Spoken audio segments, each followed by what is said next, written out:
చేనేతలకు స్వర్ణయుగం. నేతన్నలకు 365 రోజులు పని కల్పించాలన్నదే ముఖ్యమంత్రి లక్ష్యం. మన ప్రభుత్వంలో చేనేతలకు స్వర్ణయుగం వచ్చిందని రాష్ట్ర బీసీ సంక్షేమ చేనేత మరియు జౌళి శాఖ మంత్రి ఎస్ సవిత తెలిపారు. మే 1వ తేదీన నెల్లూరు జిల్లాలో 175 నియోజకవర్గాలకు ఒకటి చొప్పున 175 ఎంఎస్ఎంఈ పార్కులకు వర్చువల్గా భూమి పూజ నిర్వహించిన సందర్భంగా ఎమ్మిగనూరు నియోజకవర్గానికి సంబంధించి మంగళవారం ఎమ్మిగనూరు మండలం బనవాసిలో ఎంఎస్ఎంఈ పార్కు నిర్మాణానికి రాష్ట్ర మైనారిటీ సంక్షేమ శాఖ మంత్రి ఎన్ఎండి ఫరూక్, రాష్ట్ర పరిశ్రమలు, వాణిజ్యం, ఫుడ్ ప్రాసెసింగ్ శాఖ మంత్రి టీజీ భరత్, రాష్ట్ర బీసీ సంక్షేమ చేనేత మరియు జౌళి శాఖ మంత్రి సవిత, ఎమ్మిగనూరు ఎమ్మెల్యే జయనాగేశ్వర్ రెడ్డి, చేనేత మరియు జౌళి శాఖ కమిషనర్ రేఖారాణి, జిల్లా కలెక్టర్ పి రంజిత్ బాషా భూమి పూజ నిర్వహించారు. ఈ సందర్భంగా మంత్రి సవిత మాట్లాడుతూ ముఖ్యమంత్రి చంద్రబాబు నాయుడు చేనేతల సంక్షేమానికి కట్టుబడి ఉన్నారన్నారు. గత ప్రభుత్వం చేనేతలకు ఎటువంటి మేలు చేకూర్చలేదన్నారు. మంగళగిరిలో చేనేతలు పడుతున్న ఇబ్బందులు దగ్గరుండి చూసినందువల్ల తాను చేనేత జౌళి శాఖ మంత్రిగా ప్రమాణ స్వీకారం చేసిన తర్వాత తనను పిలిచి చేనేతలను బాగా చూసుకోవాలని చెప్పారన్నారు. మన ప్రభుత్వం అధికారంలోనికి రాగానే ఇచ్చిన మాట ప్రకారం పవర్ లూమ్కి 500 యూనిట్లు, హ్యాండ్లూమ్కి 200 యూనిట్లు ఉచిత కరెంటు అమలు పరుస్తున్నామన్నారు. అంతేకాకుండా క్లస్టర్లు ఏర్పాటు చేస్తున్నామని, ప్రతి నెల ఒక్కొక్క చోట ఎగ్జిబిషన్లను ఏర్పాటు చేసి వారికి సౌకర్యంగా అన్ని సదుపాయాలు కూడా కల్పించి వారికి కావలసిన ఏర్పాట్లు చేస్తున్నామన్నారు. ముఖ్యమంత్రి చేసిన కృషి వల్ల రాష్ట్రానికి చాలా క్లస్టర్లు మంజూరు చేసి 348 కోట్లు కేటాయించారన్నారు. చేనేతలకు లేటెస్ట్ డిజైన్ల శిక్షణ ఇచ్చేందుకు గాను స్కిల్ డెవలప్మెంట్ సెంటర్లను ఏర్పాటు చేయబోతున్నామన్నారు.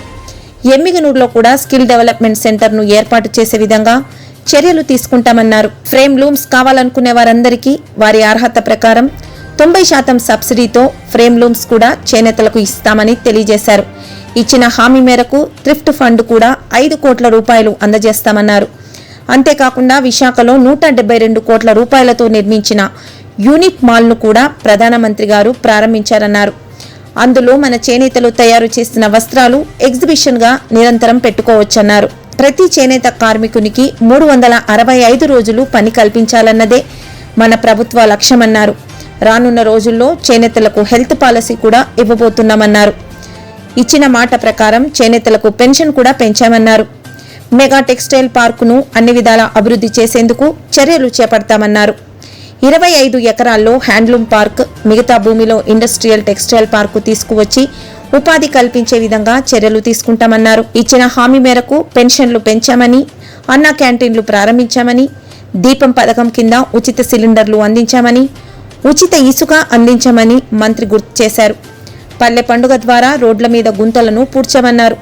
ఇచ్చిన మాట ప్రకారం కర్నూలుకు హైకోర్టు బెంచ్ తీసుకొని వస్తున్నామని, అదేవిధంగా డ్రోన్ హబ్ను కూడా తీసుకొని వస్తున్నామని మంత్రి పేర్కొన్నారు. ఈ సందర్భంగా రాష్ట్ర పరిశ్రమలు, వాణిజ్యం, ఫుడ్ ప్రాసెసింగ్ మంత్రి టీజీ భరత్ మాట్లాడుతూ ఎమ్మిగనూరు ఎమ్మెల్యే చేసిన కృషి వల్ల టెక్స్టైల్ పార్కు సాధ్యమైందన్నారు. ఎంఎస్ఎంఈ పార్కులో మొదటి దశలో 22 ఎకరాల్లో 3 నెలల్లో మౌలిక సదుపాయాలు పూర్తి చేస్తామన్నారు. మిగిలిన 50 ఎకరాల్లో టెక్స్టైల్ రిలేటెడ్ యూనిట్లు ఏర్పాటు చేసేందుకు చర్యలు తీసుకుంటామని తెలియజేశారు. ఎమ్మిగనూరు బ్రాండ్ వస్త్రాలకు మా సహకారం ఉంటుందని తెలిపారు. రిలయన్స్ కంపెనీ వాళ్లు కంప్రెస్డ్ బయోగ్యాస్ ప్లాంట్లు ఏర్పాటు చేయడానికి సిద్ధంగా ఉన్నారంటూ మంత్రి తెలియజేశారు. రాష్ట్ర న్యాయ మైనారిటీ సంక్షేమ శాఖ మంత్రి ఎన్ఎండి ఫరూక్ మాట్లాడుతూ రాష్ట్ర ప్రభుత్వం చేనేతలను ఆర్థికంగా బలపరచాలనే ఉద్దేశంతో ఇలాంటి పార్కులను ఏర్పాటు చేశారన్నారు. ప్రజలకు ఇచ్చిన హామీలను నెరవేర్చాల్సిన బాధ్యత ప్రభుత్వం మీద ఉందన్నారు. చేనేత మరియు జౌళి శాఖ కమిషనర్ రేఖారాణి మాట్లాడుతూ టెక్స్టైల్ పార్కును మొదటి ఫేజ్లో అభివృద్ధి చేయడానికి ఏపీఐఐసి నుంచి రోడ్లు, నీటి సదుపాయాలు కల్పించేందుకు 6.9 కోట్లు నిధులు కేటాయింపు చేశామన్నారు. ఈ 77 ఎకరాల పార్కులో 22 ఎకరాలు చిన్న చిన్న ప్లాట్లుగా మగ్గాలు పెట్టుకోవడానికి, మిగిలిన భూమి వస్త్ర పరిశ్రమ ఏర్పాటు చేసుకోవడానికి కేటాయించుకోవడం జరిగిందని కమిషనర్ తెలియజేశారు. వీవర్స్ కి ఐడెంటిటీ కార్డు ఇప్పించడం జరుగుతోందన్నారు. దీనివలన ముద్రా లోన్ వస్తుందని, కరెంటు ఫ్రీగా లభిస్తుందని తెలిపారు. ఇక్కడ కేటాయించిన ప్రదేశంలో షెడ్ లాగా కట్టుకుని క్యాంటీన్ పెట్టుకుని డిజైన్స్ స్టూడియో పెట్టుకున్నట్లయితే 365 రోజులు కూడా పని ఉంటుందని తెలిపారు.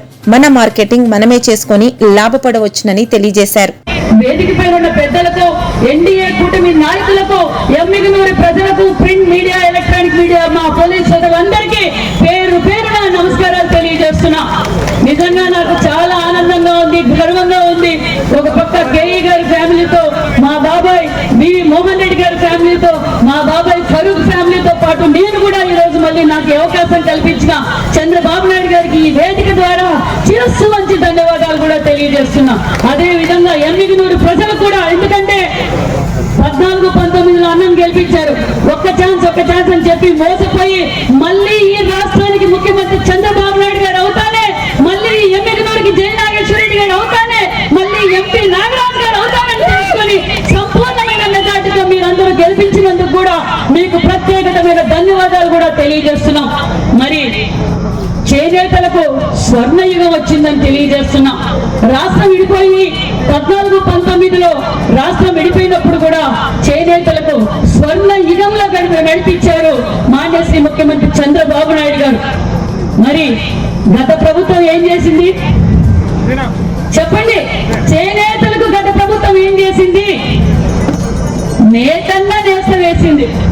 నేతన్న నేస్తం కూడా ఎవరికేసింది?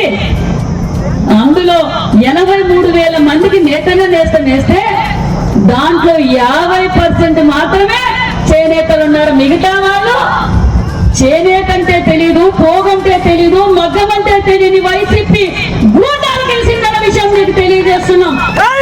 మనం అధికారంలోకి వచ్చాం. ఏదైతే మన యువకుల అధినేత నారా లోకేష్ బాబు గారు మాట ఇచ్చారో ఆ మాట నిలబెట్టుకున్న ప్రభుత్వం ఎన్డీఏ ప్రభుత్వం అని కూడా ఈ సభాముఖంగా మీకు అందరికీ తెలియజేస్తున్నాం.